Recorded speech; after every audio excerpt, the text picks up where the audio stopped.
And then I'll probably pull it up. We're live right now. Let me make sure everything looks good on YouTube.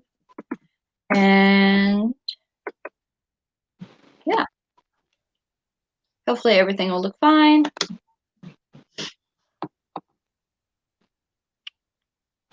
Mm-hmm.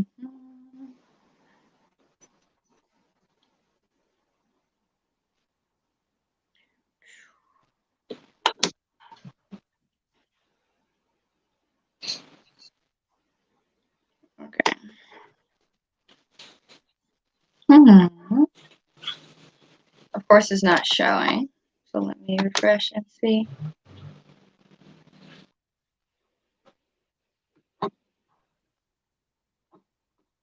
Okay. Yeah, so I hope it's okay. Yeah, it is live. I wanted to make sure. Okay, yeah, we're good.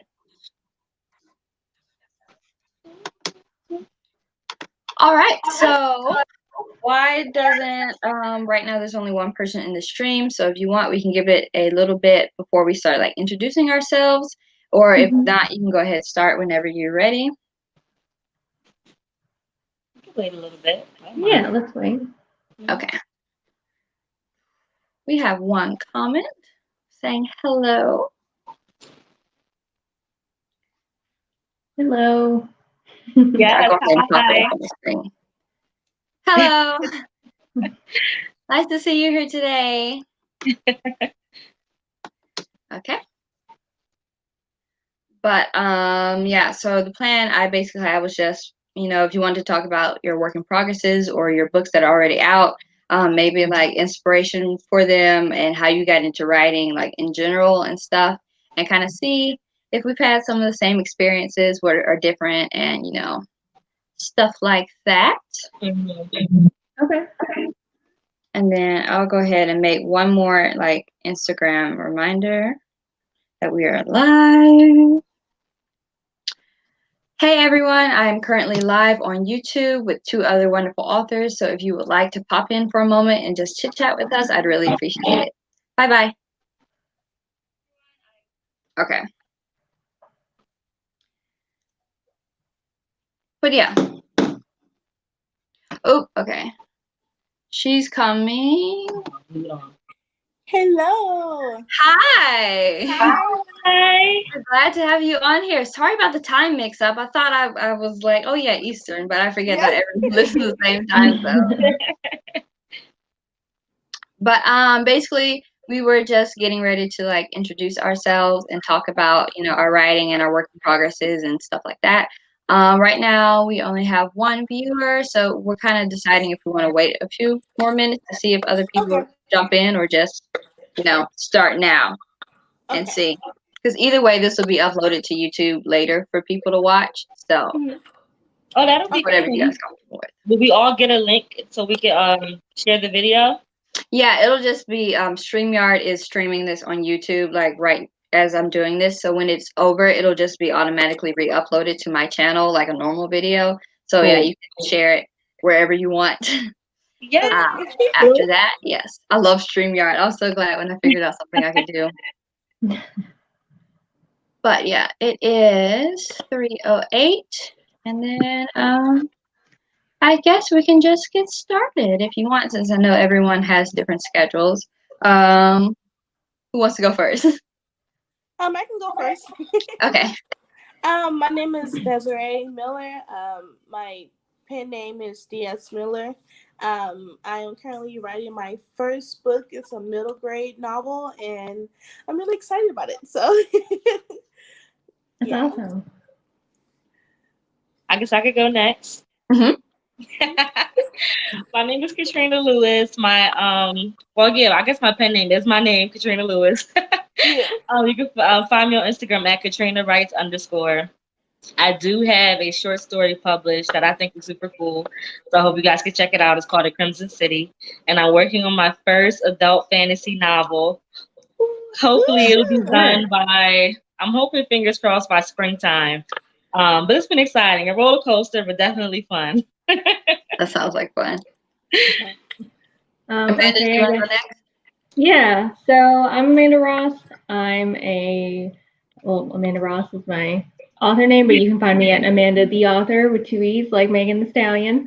I have put out my first novel, To A Sarah with Love, in June. It's a series. It's an urban fantasy series with witches, vampires, magical tattoos, a road trip, politics, all that shenanigans, and I'm working on the series, so I'm working on part 2 of that book. And because it's my first novel, there's still a lot that I'm learning, but it's like Katrina said, it's for sure a roller coaster. More fun than not, but it's for sure a roller coaster. Well, okay. I'm Wisteria Rose, obviously. That is definitely a pen name. I decided to go and just use one because when I published my first book, Mythomania, which of course I have on hand, hello, I was still in my last year of high school, so I was like, you know what, I'm just gonna go with a pen name, and I thought I could use 2 flower names and that would be pretty. And then I just published my second book, Intro Laconic, this week, and that's what the stream is in celebration for. Is this book's release, and it is also thank you. It's also the first book in a trilogy as well. So I'm definitely with you, Amanda, making sure trying to write that second book right now. So The struggle. okay, let's see. Latanya says, I'm glad to see young Black authors. Awesome. Thank you, Latanya. Yes, thank you. Yeah, thank you. We appreciate it. There is just not enough representation in media, period. Like just for any minorities. But it's really, as I've gotten older, I've noticed a lot more because when you're a kid, you don't really pay attention to stuff like that as much. But when I started reading more like young adult books, I noticed that all the main characters kind of like look the same and act the same and sound the same, and that's kind of boring. So I wanted to definitely put someone who looked more like me in a story that was not about like Black struggles. Because there's a lot of like Black struggle books and movies and stuff, which is great. That's still important. But like sometimes I just don't want to be sad, you know? Sometimes I just want to like fall in love with a little romance or have some suspense or whatever. Yeah, no, my experience is definitely the same. I can remember being like a teen and before a child and a teenager. And I remember we used to get like the summer reading list that was always terrible and it made me hate reading. But as I got older, like I said, got into YA, and I'm just like, none of the characters look like me. There's not even like a Black person walking down the street to say good morning to the to the main character. So definitely my experience has been the same. It's kind of one of the reasons why I enjoy writing so much because I get to put people who look more like me into these wonderful stories. And then as well, back to what you were saying about like the Black struggle stories. They are super important, but like you said, at the same time, we can't only tell stories about Black pain. Like I get it, but we fall in love too. Black people, we can ride dragons. We like wizards and witches and vampires. Like throw us in the mix. Like it's I'm sure there are more than just pale skinned, blue eyed vampires. So Yeah. yeah, and it always bothered me about fantasy because it's like, oh, you could dream up this wonderful world of creatures and magic, but you have no brown people. So is it how far does your creativity extend if you have no people of color in the story? Yeah, same here. Like I remember being in specifically in middle school, and like we was having a reading list as well. But I remember I can never remember the name of the book, but I can always remember the cover. It was like a little Black boy, and he's like holding on to like a cage, like a fence, like a cage fence kind of like thing. And then it was like basically like struggles, like being together and stuff like that. That was the only Black book. And then I remember but I always grew up in the suburbs, so I was like, this is not true. Like, I was like, huh? And then I remember like telling my mom, I'm like, this book is like talking about like what? And my mom was like, no, that really happens. But I was like, well, what about stories that are like, people that live like in like nice neighborhoods and like, And she was like, well, this not books like that. So I was like, okay, that then. I was like, I write a book, but I literally been but I always fell in love with reading like with vampires. I talked to Wisteria about like being in love with Twilight. But like with that, I was like, because I always thought, I'm like, okay, vampires they have to be white because like their pale skin and stuff like that. But I was like, well, can black people be vampires and stuff? Until I seen the first movie and Mhm. I can't remember his name. I was like, oh, and he has dreads. Yeah. Vampire. And I was like, okay, representation. But I really feel oh, you can't hear me. Can you Yeah, hear it me looks like some people are having a little bit of an issue hearing you. now? Okay, can you hear me now? Is that better? We'll see when she comments again. But oh Okay. yeah, definitely Twilight. And I remember being so mad when I was like being introduced to the colors and everything. And you have, who is it, Jasper? And he was like a Confederate soldier. And I'm like, you expect me to feel bad for him? Yeah, I he was was like, a Confederate soldier. I'm like, he couldn't have just been a Union soldier. Like it wouldn't Yeah, have been that difficult at all to to make make him him a not Union soldier. Yeah, right. I was like, mm-mm. And I yeah. remember I read in middle school a story. I don't remember what it was about two brothers where one of them wanted to go fight for the Union and the other one wanted to go fight for like the Confederates. And like at the end, the Confederate one got like captured and everything. And I was like, do you expect me to feel bad? Because I don't. I don't feel bad at all. Mm-hmm.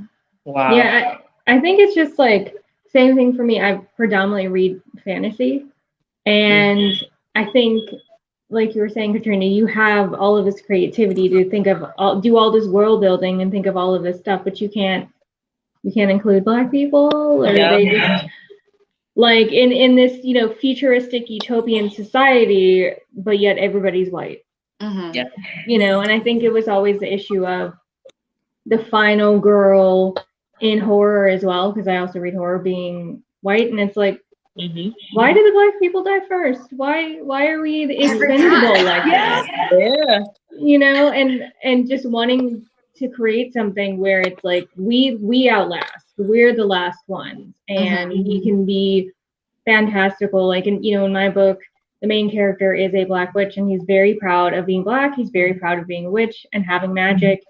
But he also loves music, and he loves late night burritos and sitting on the beach, and like he's more than just those things about him, and wanting to kind of tell that story of we can be magic, we have magic, and it's not just like Wicca or anything like that.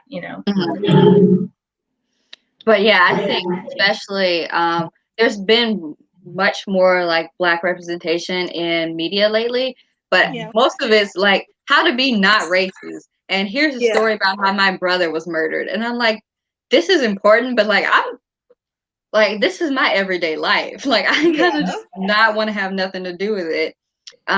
Which is why I really wanted to write stories, one that I hadn't really seen a lot of, like in general, and two, I was like, let me make the main characters in these people of color. And there's so many like small roadblocks coming to that. Like for example, with Intro Laconic, the cover ended up being like this. So it's kind of like a galaxy with the planet on the bottom and everything.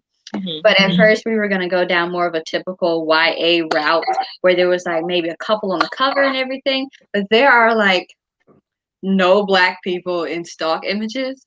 Like none of them doing like romantic normal things. You have like Black man in a business suit and like Black man running away, which that's great. Yeah. But like, and especially because this book features an interracial couple. Nothing. We could not find anything on any of the big stock websites. So we had to go with something a lot more like ambiguous for the cover, just because that just did not exist. So that was annoying to say the least. But let's see. Like, we have another comment. Like with my book, the characters, I kind of incorporated different characters for not different characters, different races of for each character. I have a Black, one of my main characters. Well, they're all main characters, but one is Black, one is white, one is Hispanic, one is Asian, like, and one is Samoan. So I was like kind of like want to have representation for each race, because I like a lot of books just basically all like white people. So like there's not really much representation of not just Black people, but other races as well. So I'm like, I'm gonna incorporate everybody in this book to like be able to see something, like be able to read something and like there because it's basically for kids. So I want to have representation for each race in this book for each like for any kid that reads it. Mm-hmm. Yeah, and I think it's especially alarming when you see stuff that's set in a bigger city. I think it'd be one thing if you have a book that's set in a small town, maybe in Iowa or something like that, where the population is more white centric. But if you're putting a book out and it's in LA or New York, how Black people.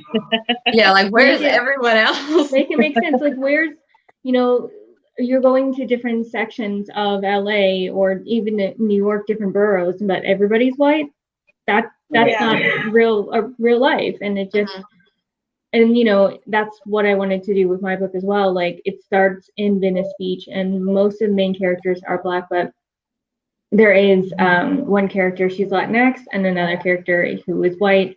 And he for sure definitely, I harp on the you're token. You can be over here. You know what I mean? Like just because I wanted to have Black characters and people of color front and center in this book, in a magic book, because generally, like in Twilight, is like that's not front and center there.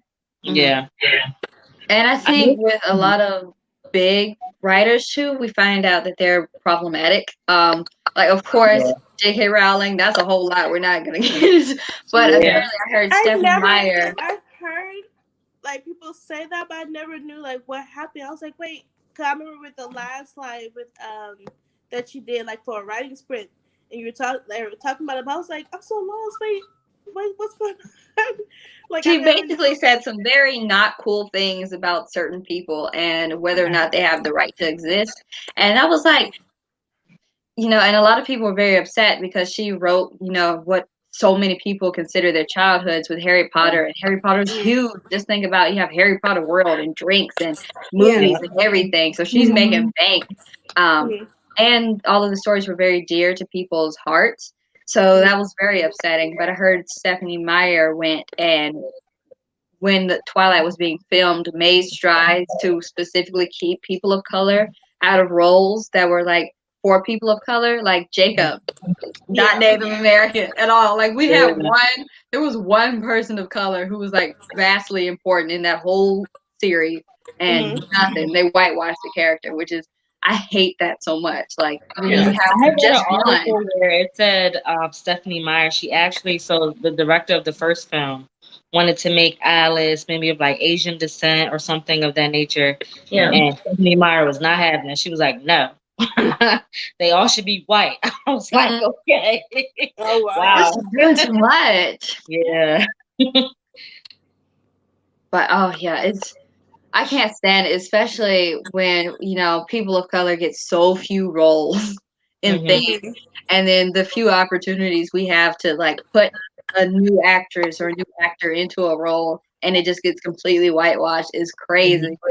Like I don't think my books will ever become movies, but if they do, I'm like, you cannot whitewash any of my characters. It's very same. They are. Yeah.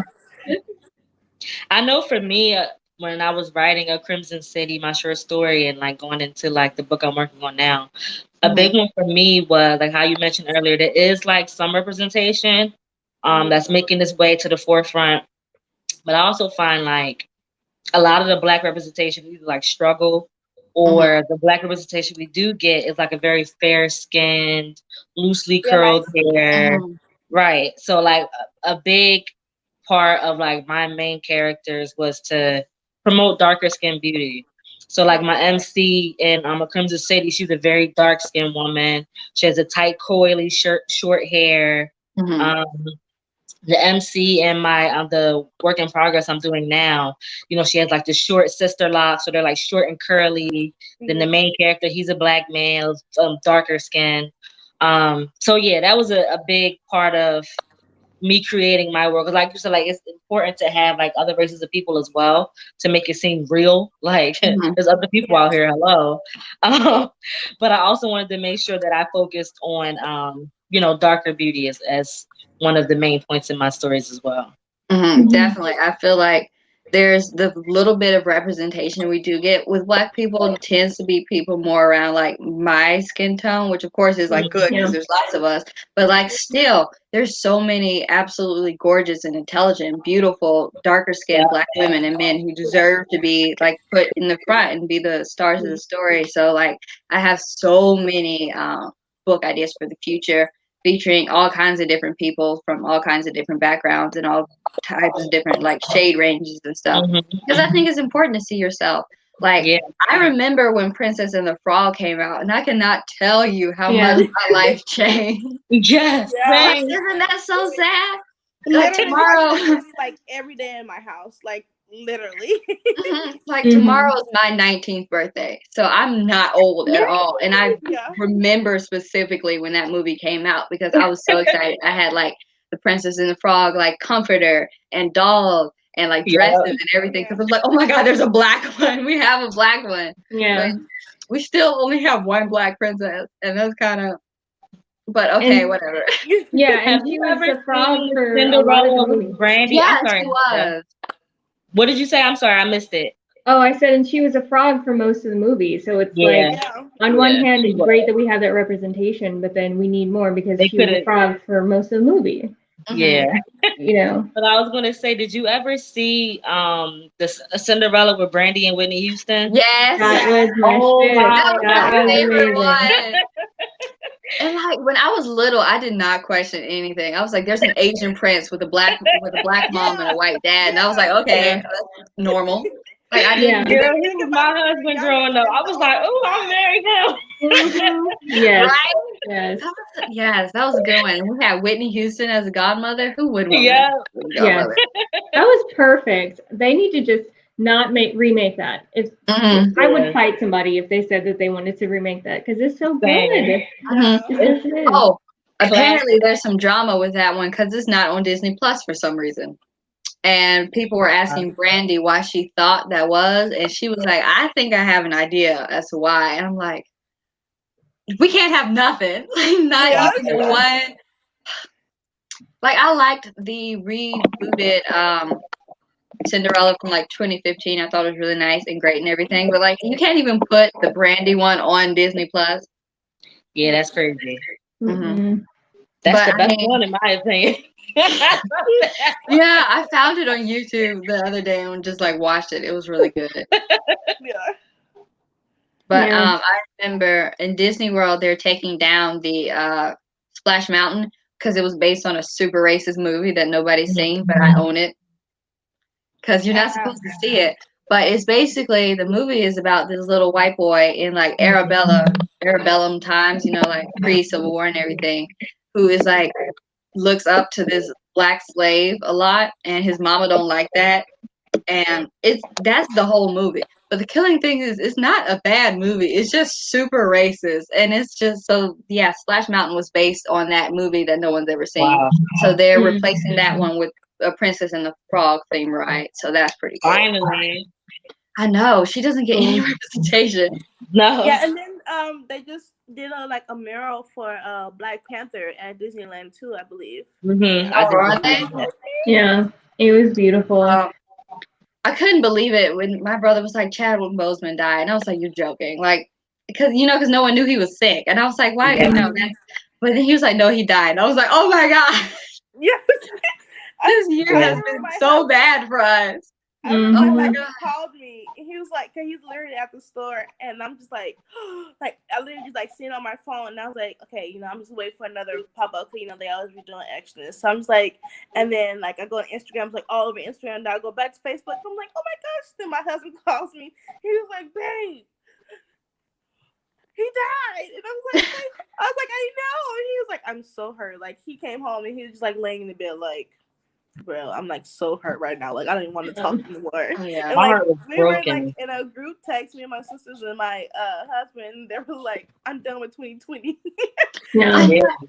Yeah. It's so odd because it seems like it's been forever and no time at all. Like I published both of these books in this year, and that's of course been great for like me and my career. I know Amanda, you published a book this year, so that's been great. Mhm. But at the same time, we lost Kobe, we lost Chadwick, we had the Yeah. riots that are still going on. Yeah. Yeah.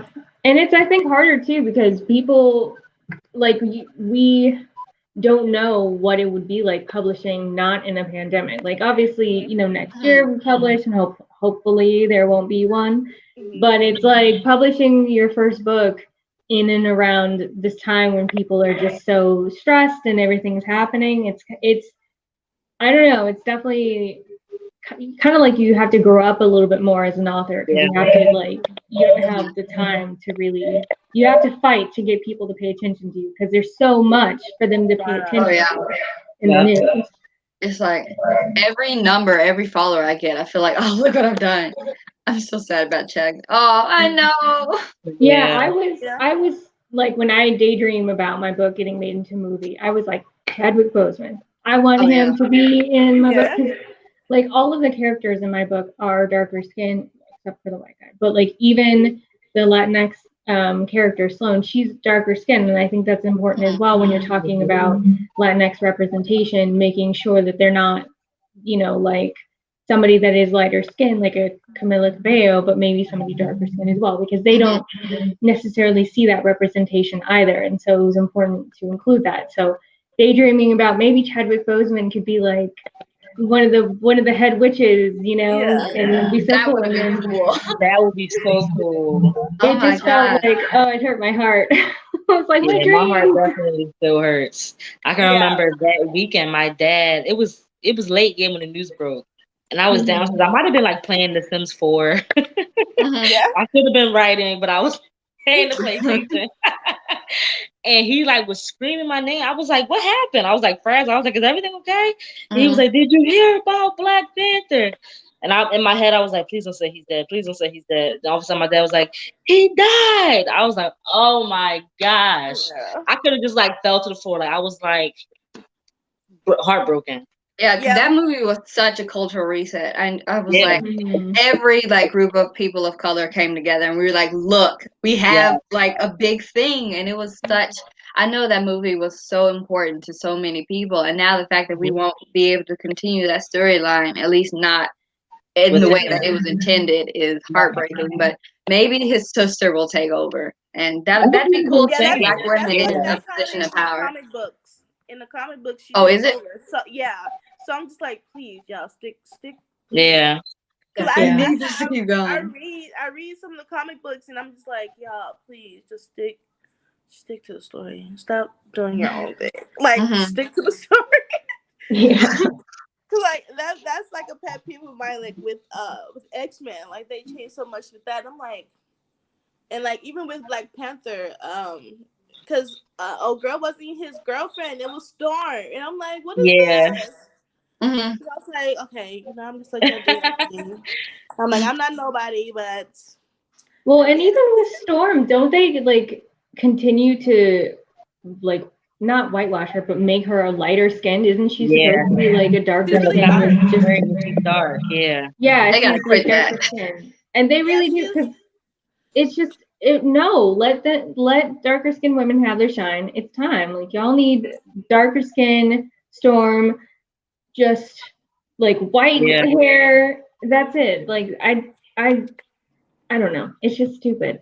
It's so dumb. Yeah, It's it's frustrating. And then Yeah. I remember like when I was writing Mytho, I wanted there to be like a few moments that were like important to just her physical appearance and everything. So having like her having her hair having to be washed on specific days and like making Mhm. sure that he knows how to take care of it and everything, because last thing we need is a black character in like a relationship where the other person doesn't acknowledge her Mhm. blackness and doesn't know how to like deal with it. So I was like, no, we're gonna say he knows. He may be crazy, but in the very least, he knows how to wash her hair. I think that's beautiful. I like that. Yeah. Mhm. Mhm. Even right. Yeah. No, I really like that because it's recognizing the character's blackness in ways that speak to like black culture, like you said, like wash days and Mhm. learning how to take care of black Mhm. hair and Mhm. knowing to comb it at the ends first before And you. work your way up. Yes. Yeah. And Yeah, conditioner, no, I like always that. so That's much beautiful. conditioner. But Yeah. like I remember I used to straighten my hair all the time. It was super pressed. So Mhm. like as you see it's very short. But I like killed my curls entirely. And then once I did that I was like, what have I done? You know, because I was so much younger that it didn't really matter to me. I was like 16 and I had like straight long hair and like bangs. And I while I liked the look, I realized that I had like completely destroyed my hair.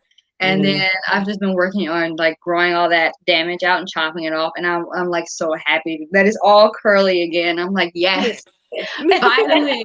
I'm never gonna ruin my hair again. Yeah.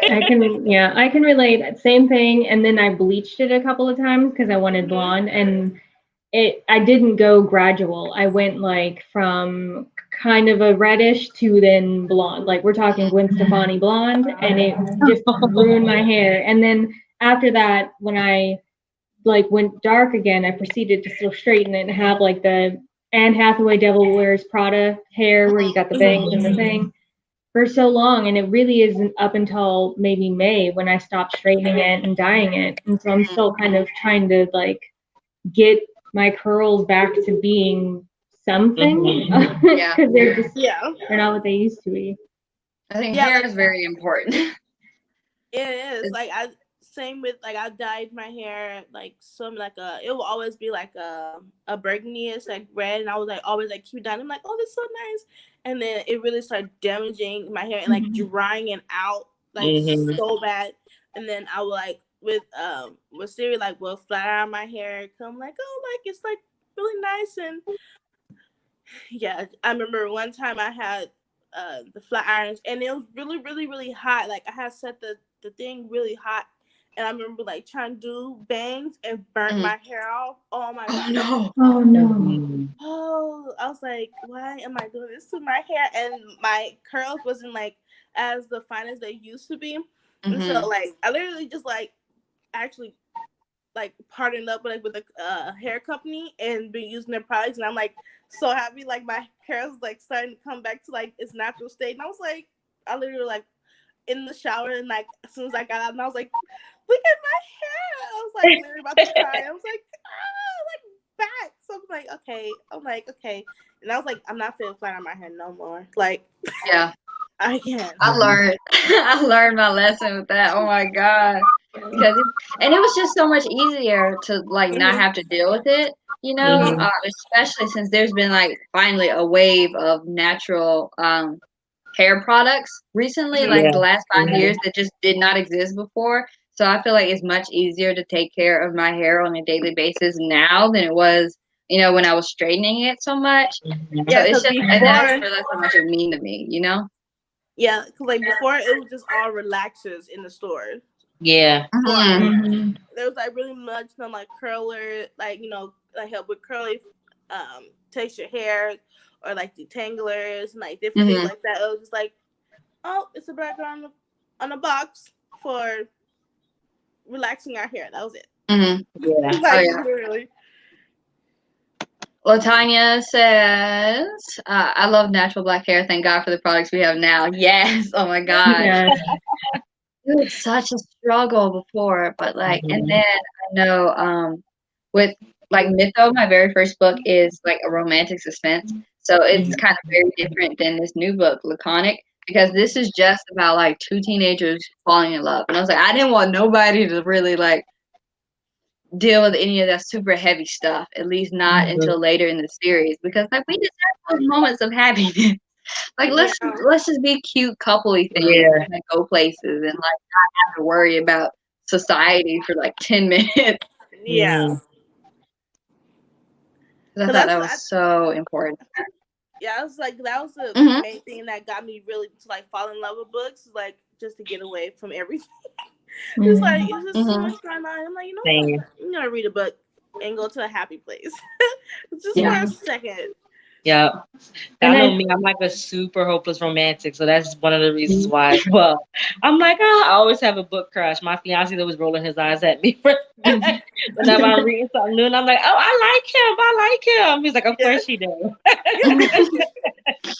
Oh yeah, I've always been definitely. like a fantasy, sci-fi, horror fan, and Mhm. I think just it's kind of weird. Like sometimes you don't realize that you don't have representation until you finally do get that representation, and then you look back and think, oh, that's right, none of these applied to me.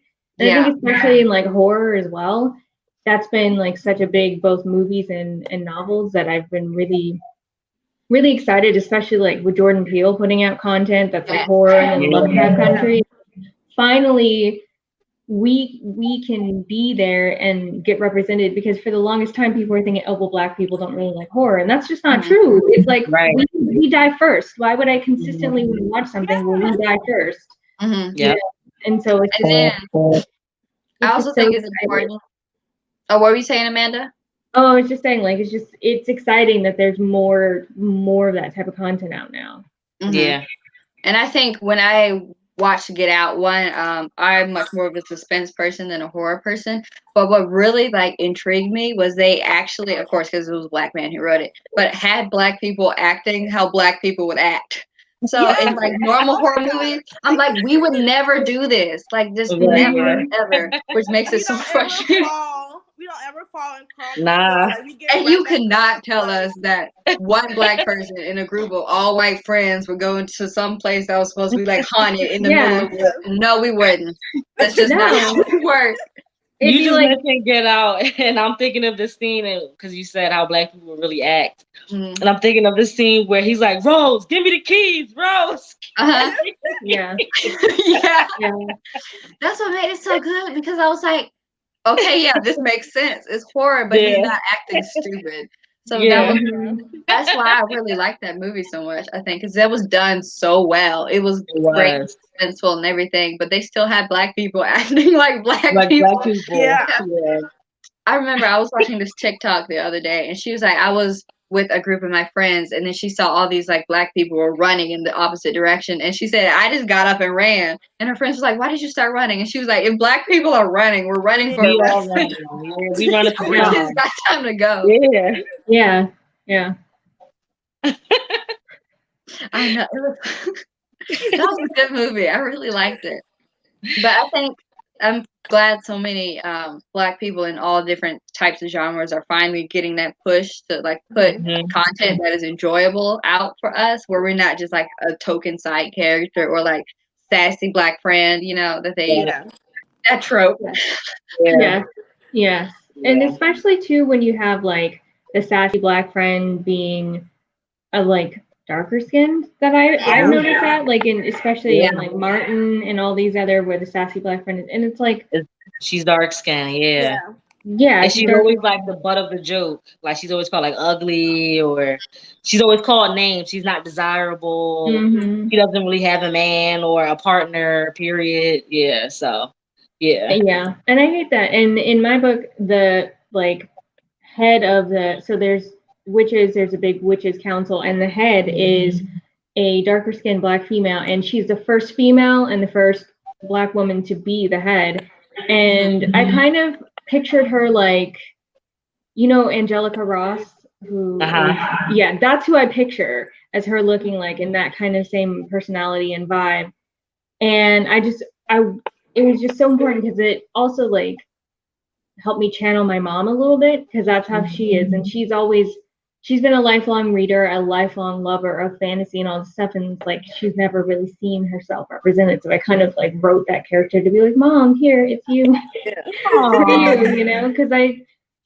because she deserves it, and so I think it's just making these powerful characters not the number two or the butt of the joke or the one who dies first, like even in Pose, those issues surrounding that. Like in my book Mythomania, there is my main character Isla. She has a aunt and her name is Rue, and I based her on my aunt who, because she has always had the personality of being like supportive and pushing you in the right direction where you need to go, very motherly and you know positive in that light. And I think that's important to be like, oh, look, I have at least somebody in my family who is, like good, because I really hate the stereotype of, like, oh, black people don't have good relationships with their parents or whatever. Like in Mytho, I'm not gonna lie, she doesn't have a good relationship with her parents, but that's just because it makes the plot easier. If the characters don't have loving parents, they can get into crazier things. But I also think we definitely need to push, like, with these new cartoons. There's this one cartoon my brother watches called like Craig in the Creek or something. I don't know. Oh yeah, But that's a good one. I was like, I don't like the art style, but I can appreciate what y'all are doing here. Like, here's Craig, who is a black man, like a black person with both parents, and they're like all happy and normal. And I was like, this is good. We need this. Yeah, like with my book, like the parents, the MC is black, and her parents are married, and because like a lot of people like just automatically think, oh, it's gonna be like black people just all single mothers or like deadbeat dads, stuff like that. And then they both have really great careers. Like with the dad is a military and the mom's a doctor. So and like you won't think like, oh, like, because there's not a lot of representation for doctors too, to a certain extent. And because automatically, like when people think of doctors, they think of either like a white person or an Asian person. And that's like that's what happens a lot in movies too. So like I appreciate like Grey's Anatomy having representation too, and especially like when the chief was black. So I was just like, okay, like thank you. Like And then, like my parents are together and they've been married like my entire life. They were married before they had me, and my mom's a nurse and everything. So I like you were saying, live in the suburbs. So all these movies about like being black in the ghetto, I had zero connection with whatsoever. Yeah. I was like, I don't know anything about this.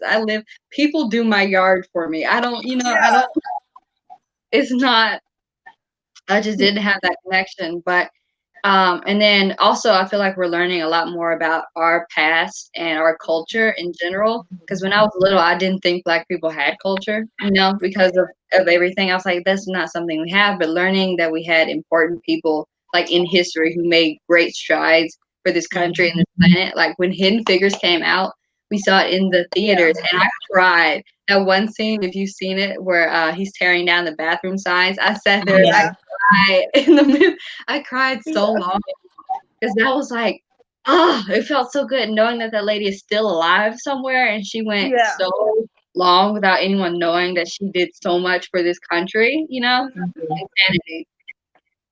Yeah, and it's so in my book, the main character Mercury, he has a really close relationship with his father and his brother, and I really wanted to emphasize that because his mother has passed away, and it's not just in a Disney way where it's like it makes it easier to just write one parent. It's like there's an actual kind of plot thing happening there, and his aunt is actually the head of the Witches Council, so they're all kind of one family. And I really wanted to emphasize them having a very healthy, respectful relationship with both his father and his brother, where it's like they talk to each other, they're vulnerable with each other, but they also laugh and they make fun of each other because that's just what we do. We make fun of each other in a loving way.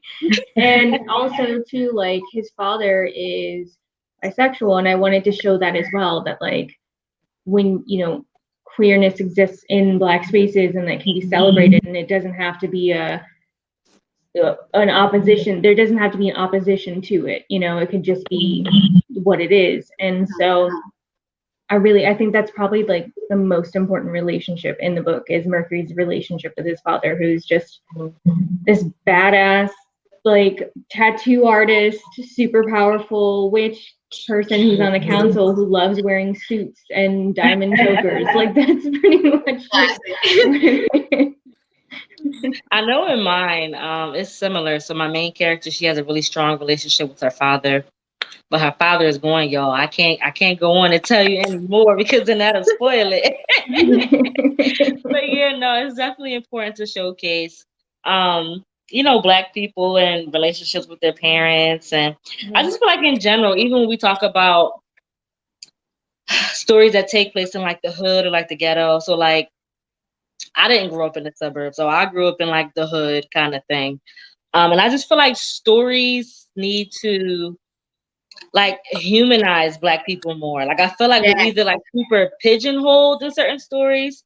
So it's like say like the hood stories or like the Medea stories or what's one more?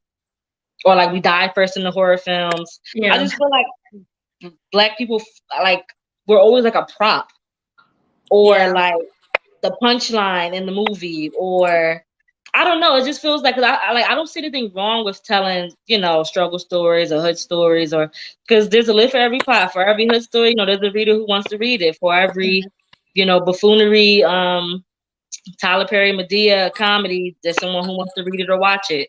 So I think that's fine. I just think we need to diversify the stories that we're telling about Black people and then humanize Black people in those roles. Like we're not just like there. Like we have a purpose. Like how you said, Amanda, like there's a reason why, or was it Desiree? Like there's a reason why there's a single headed household. Like it's not just because yeah. Black people they're not close with their parents. Like there's a reason for it. There's a story behind it. Other than it just being, well, that's what That's Black just people how go it is. through. Yeah, right. Yeah. Yeah. Like So, I remember. ladies, I gotta go because I have another interview. That's So, fine. Make sure you let everyone know where they can find you. Yes. I am on Instagram. On it's at DS Miller.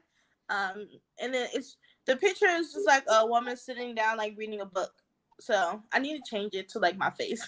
But yeah, you guys can follow me at on Instagram at DS Miller. Okay, I will let. Make Thank you, sure everyone Desiree. knows that. But Nice thank you for meeting joining you. the Yes, chat. thank you. Thank you for having me. Bye bye. Do you know how to? Yes. Here, I'll take you out. There you go. Okay. That was back. So what were you saying, Katrina? Yeah, I was just saying, like, there's nothing wrong with telling, I guess, like the typical stories, like the hood stories, or because there are Black people that either one go through those things, or because we're people, like we experience everything. It runs the gamut, like it's life. I just think the roles we are in, we need to be more like humanized. I feel like most times Black people are either like props to like we're trying to meet a quota for the film, so there's no real backstory and why this person's here, or like I said, why the household is maybe single parent headed. It's always just kind of like, oh well, that's just what Black people go through, and it's like, no, well, people in general go through that, one, and two, how about you put some effort into telling this person's story instead of just throwing these same stories at us because that's what Black people go through. Yeah. I think Like, also. Oh, sorry. I think oh no, also you can go like. first. Oh, I think also like with the strong Black woman narrative as Yep, well. That's something Yes. because it's like they're different. It sets us up as though we can just handle the brunt of everything, and I think we're seeing that a lot now too. It's like with the election, like Black women save us, and it's like, what if we're tired of saving y'all? Like you obviously don't know how to act, and I'm just not going to continue to come through and save you. And I think 100%.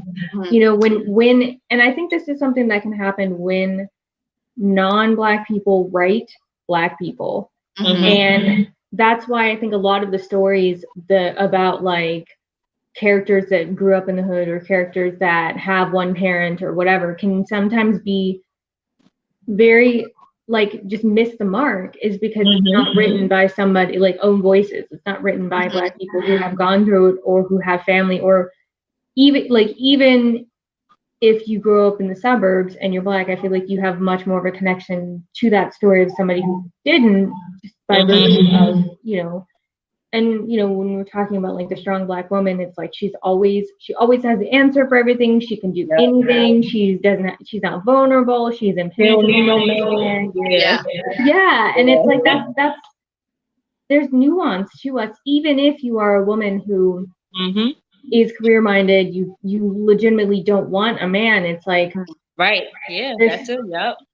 You still have moments where you cry, and you still have moments where you're sad, and you sit and eat ice cream for too long in front of the TV. Like, you know what I mean? You still have all of And I these. know, like with me, I'm definitely I'm kind of a baby. I'm not gonna lie. Like, I don't enjoy if someone's like, okay, you have to make. Of course, enjoy being independent and everything. But if someone's like, okay, here's all my issues, and I'm gonna put them on you without, you ever taking some of the brunt of my issues, like you would in a healthy relationship, I'd be like, I cannot do this. One, I like being babied. I don't want to be the one who has to be there always doing like everything. Honestly, I've always been such a baby my whole life. So I think it would be interesting seeing, more characters like that too. Some black people who just like don't have that type of personality, who are just like, I'm good, like in general. Like, I don't want to see that. But of course, there are so many strong black women. But like what you were saying, Amanda, there's always they're still human. So while they may have all this strength and support and love for other people and their family, if you really dig into their backstories more and you learn more about them, you see that they've all had their own struggles and their own like moments where they needed someone there for them, and maybe that wasn't an option. So I think that's really important to catch that nuance, because it's just Marx is just being missed with that. And what's crazy is that people like take those stereotypes. I guess not crazy because people stereotype all the time. But I can remember when I was younger, and I was kind of quiet, like like when you first meet people, you're quiet. And I was in like an art class or something, and someone was like, based off of like where I was from and the color of my skin, they was like, "Oh, you're not a black girl. Like, what's going on with you? Why are you so quiet? Why are you not?" I'm like, maybe because I don't want to talk to you. Like, maybe that's why. Maybe because I'm quiet. Maybe because I'm just chilling and I'm writing, or I don't know, I'm hungry. Like, why I have to be this strong, loud black woman for you to see my blackness? Yeah. I remember when I was like in elementary school, I used to get told, not asked, but told that I was mixed, which is incorrect. But like when people think that they know you better than you can know yourself just because of a list of stereotypes of things. Like, I was also more of a quiet person, and I've always been someone who was like well spoken and stuff. And I remember people being like, oh, like you're not dark enough to be black, or oh, you don't speak black enough, or whatever the crap that means. And that needs to go straight across the board, because we don't have time for that ignorance.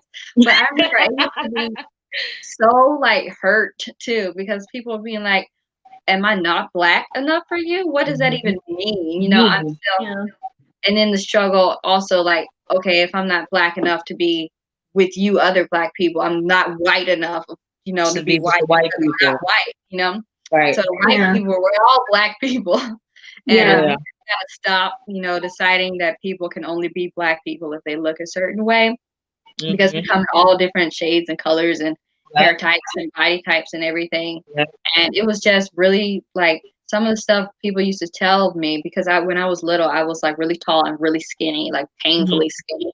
And I remember this one girl, I didn't even really talk to her that much, but she came up to me one day during like gym class. She was like, hey, if you could choose between having a body type like yours or like mine, and she was quote unquote thicker, and I was like, oh, I'm good how I am. She was like, oh, but why wouldn't you want to be like me? I'm like prettier than you are and everything. And I was like, dang, that's rough. And I was like, so there's definitely a struggle, no matter what type of black person you are, no matter how dark or how light you are, there's some sort of struggle with that. And I think we just need to be more understanding of each other's pain, because there's some stuff that I will never experience because I am the shade, and there's some stuff that other people won't ever experience being the shade. Exactly. So we're all in this together, Yes, we are. And it's hard, like, so for me, I'm a biracial black woman. It's still kind of hard to figure out exactly how to categorize myself, but I'm black.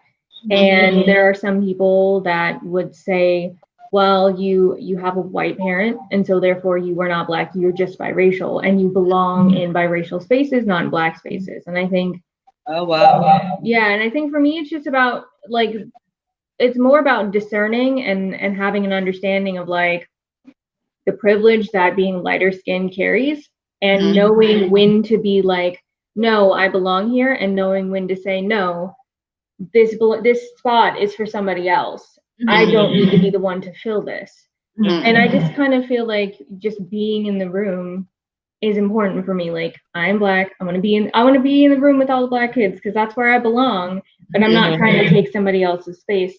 Right. And I think just for me growing up, it was a lot of what are yous. It was never who are you, where you, what are you. And I've had people when I've said, you know, I'm Black, you're lying. No, you're not, because they assume like that you're gonna look a certain way, like and then I'm like, well, here's a picture of my mom. Do you want to see? And my mom is beautiful, gorgeous woman, dark skin. She had a big, huge fro in high school, which I'm trying to talk her into bringing back. She refuses, and I'm getting there. And so I think it's just, it's about like understanding other people's experiences and knowing, okay, what is your walk of life? What is mine? Like, how can we support each other as Black people and lift each other up? And what can I do to make your life easier? Yeah, there's too many stereotypes even within our own community that leads us to hurting each other, you know. Like that really messed me up when I was younger, just being, because like I said, people would ask. They're like, "Oh, are you mixed?" And I'd be like, "No, I'm not," you know. And then they would like be like, "Oh, you're lying to me." And I was like, one, why would I do that? And two, how are you going to tell me, you know, what I am and not doing? Right.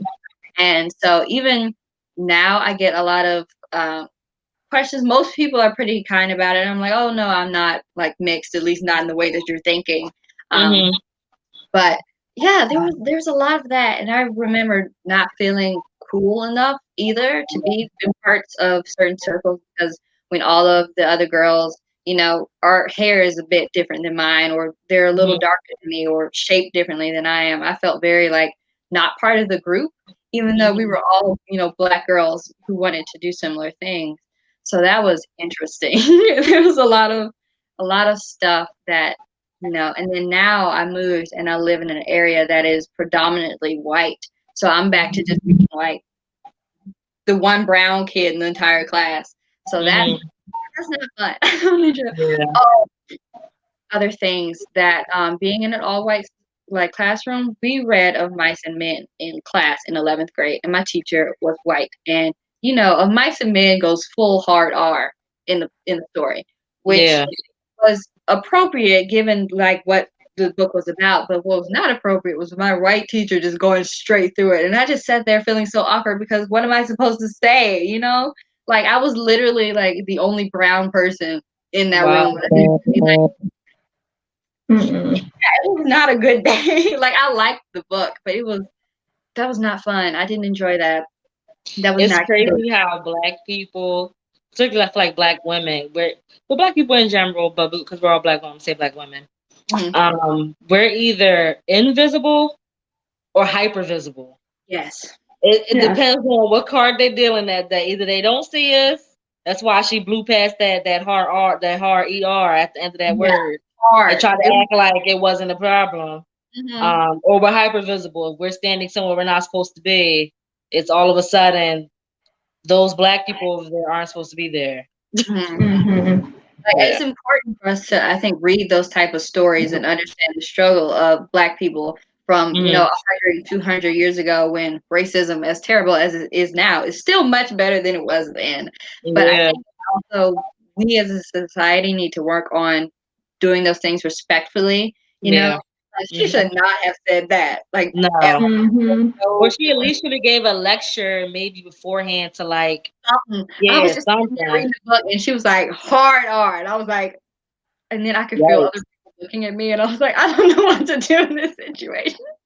It felt so awkward. I was like, all the heads turned towards you. I was like, I've had that happen. Or we were the representation. Why do Black people? I had a coworker once. She was Asian, and she was like, "What's the difference between extensions and a weave?" And I was like,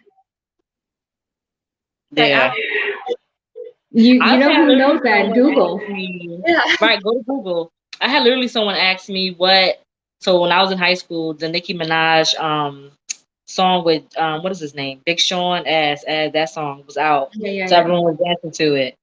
And she asked me, she turned to Katrina, what does Nicki Minaj mean when she says something about she wants his residuals? I was like, do I look like Nicki Minaj? I don't know. you asking me for? And the Just whole listen to "can the I touch song. your hair" thing. So much. So many people Yeah. like, "Can I touch your hair?" I'm like, Mhm. "No, Yeah. that don't feel good. I don't want your hands in Yeah. my hair, thank you." Because they Yeah. just, yeah, we gotta stop that because I'm like, I'm not a poodle for you to pet. Like, I know my hair is like big and poofy and beautiful, and I know you're jealous, but like, don't stick your hands in my Such hair. a lack of believing that Black people, especially Black women, have no boundaries. Yep. And that your being should You have be a right to accessible. know. Yeah, Right. yeah. And just, I've had coworkers who will come up to me and just run their hands through my hair without even and there's no prep, just in passing. Wow. And it's like, Excuse me. Yeah. you would not do that Yeah. to Becky over here with the blonde Mhm. hair. Like, you're not Yeah. doing that to her. Right. So And then, of course, being worried about if I say something, is everyone going to look at me like, oh, she's just stirring up drama? Like, it's not really that Mhm. big of a deal of Then you a become deal. the angry Black woman. Oh, she's Yes. mad. Yeah, And she's I'm just like, angry. and I hate Yeah. confrontation in general. And like, Mhm. I couldn't, that would be so like terrifying to me to be like, oh, you need to not do this. Like, I'm very quick when someone does something that's out of line to like me specifically to be like, you got to cut that out. But if it Yeah. was in a position where I knew that I could be penalized for speaking Mhm. out and everything, I'd be very worried about it. And I think media also just hypersexualizes Black women in general. Yeah. Like, we're all super ready for anything and ready to go out clubbing. And while of course there are Black women who's like that and good for them, that's their decision. Not all of us are like that, and not all of Yeah. us enjoy being put in that light. Like, Right. it's not fun. Yeah. yeah. The Jezebel. Yeah. Mhm. Yeah, I had a coworker once who we were talking about something, and it was just such a lack of communication that it was going to impact my job negatively. And I spoke out about it in the meeting, and he was like, "Well, Amanda, you don't have to take it personally." And I was like, "Okay, so you think I'm taking this personal? Let me tell you why you got me fucked up, but in a professional way. Yeah. Here's why." And he never said that to me again. He never said that same kind of tone with me, because he didn't Yeah. say, I wouldn't take it personal. He just was like, "Well, you don't have to take it personal." And I'm like, Wow. Yeah. Getting so "What, defensive. white man? No, get out of here with that. We're not doing that today." Like, when we tell them like this is not okay, and they're like, and then they get defensive about it. I'm like, I was not attacking you. I was letting you know that what you did or what you said was not okay with me, and that you should not do it Exactly. anymore. And then they And get if like, you don't respect whoa. that, then you don't need to be talking to me, and I don't need to be talking to you. So bye. Like, Yeah. boundaries. Yeah. It's so many people are just completely crazy with the boundaries and everything, and it's just also like, it's crazy. And I remember I was born in like Alabama, so when I moved over here, people all the time would be like, so where are you from and everything, and I was like, even when I had lived in Georgia like I live now, I've lived here for like 8 years, and I still get this question. And I don't know if I just have the most raging accent of all time, but it's just like, like stuff that you don't hear other people, like them ask other people. Like, it may Yeah. be a harmless question, but you're not asking nobody else this. And like, she's from New York, and like these two Yeah. states are right next to each other. So shouldn't that be more? So it's and they like try to make us exotic as well. I'm like, me and my family have been here for like 400 years, my guy. We're not exotic. We haven't done anything exotic. I don't do any, you know. Yeah.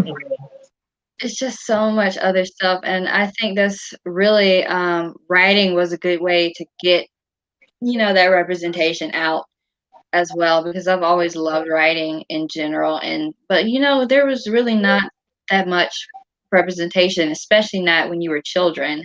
No. I remember last February, or was it this February? Either way, Black History Month, there was this children's book, and it was basically outlining all these important Black people and what they did in the future. And I almost cried because I was like, if I had, when I was like 3 or 4 and learning how to read, seen this story and known about all these different amazing Black men and women who had done all this great stuff for all these Right. hundreds of years, I would not have grown up feeling like we did not have an identity, Yeah. And I'm so glad that that's happening now, but it's so crazy that, is happening now instead of like 100 years ago, or even 50 or 30 years ago is happening now. And that's just insane to me. But I mean, my kids will have it better, in the future. Whenever I decide to have kids, we'll have that knowledge that I never got the chance to have. Like, they'll grow up and there will be a black princess for them to like see and dress up as. Because I was Jasmine all the time, because when you're little, that's when you as princesses for holidays. I was Jasmine because she was brown enough, and I was like, okay, this is the one. Well, ladies, I do have to bounce now. That's all right. Baby girl here, she wants to say bye too. Stop it. Be nice on camera. We can just go ahead and round this out in general. I have enjoyed talking to you guys so much. This was so much fun. Yes, it was. I hope people find this video, and so go ahead and make sure you leave all of your socials and stuff, and then I will update the description after this video goes up. But I have enjoyed talking to you guys so much. So go ahead and tell everyone where they can find you, and Amanda, where they can buy your book. Yeah, so you can find me on Instagram at Amanda the Author. Remember, that's 2 E's, like Megan the Stallion. And you can actually buy my book. I have it right here. You can buy this. Hold on, where's the camera? On Amazon. To a Stare with Love on Amazon. And follow me, and you'll get updates about book 2. So, yeah. But all right, everyone, I want to say thank you so much for watching, those of you who are here. And I really appreciate it. And to my wonderful guests, thank you so much. I've enjoyed talking to you so much. And I'll see you guys next time. Yes, see you guys. Thank you.